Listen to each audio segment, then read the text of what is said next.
નમસ્કાર દર્શક મિત્રો, આપ નિહાળી રહ્યા છો N24 ગુજરાતી।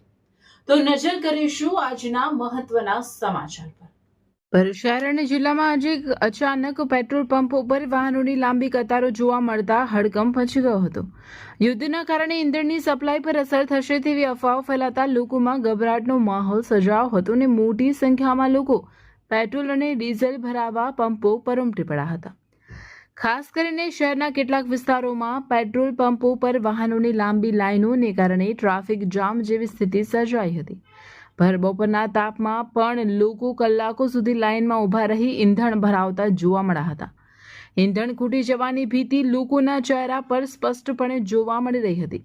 આ સમગ્ર મામલે ભરૂચના પૂર્વ ધારાસભ્ય અને પેટ્રોલ પંપ સંચાલક દુષ્યંત પટેલે સ્પષ્ટતા કરતા જણાવ્યું હતું કે જિલ્લામાં પેટ્રોલ અને ડીઝલનો પૂરતો જથ્થો ઉપલબ્ધ છે અને સપ્લાયમાં કોઈ મોટી ખામી નથી।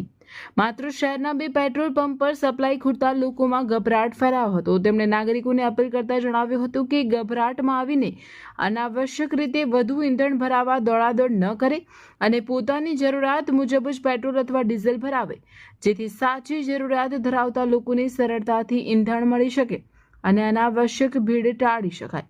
હાલ તંત્ર પણ સમગ્ર સ્થિતિ પર નજીકથી નજર રાખી રહ્યું છે અને નાગરિકોને અફવાઓથી દૂર રહી શાંતિ અને સંયમ જાળવવા અપીલ કરવામાં આવે છે।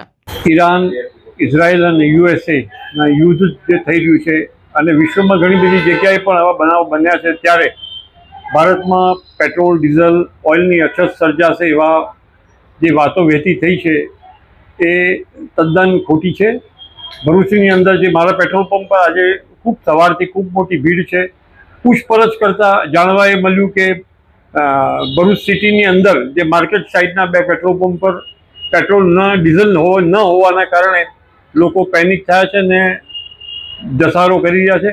મારે ભરૂચની જનતાને વિનંતી કરવાની છે કે કોઈ આ પ્રકારની અછત છે નહીં, પેટ્રોલ મળે છે અને જેટલું જોઈએ એટલું, જેટલી સ્કૂટરની ટેન્કની અંદર કે કારની અંદર જે જોઈએ છે એ જેટલું જોઈએ એટલું મળે છે। ખાલી આગ્રહ એનો છે કે કોઈ પણ જાતનું સંગ્રહ ના કરે અને પેનિક અને અફવાઓથી દૂર રહે।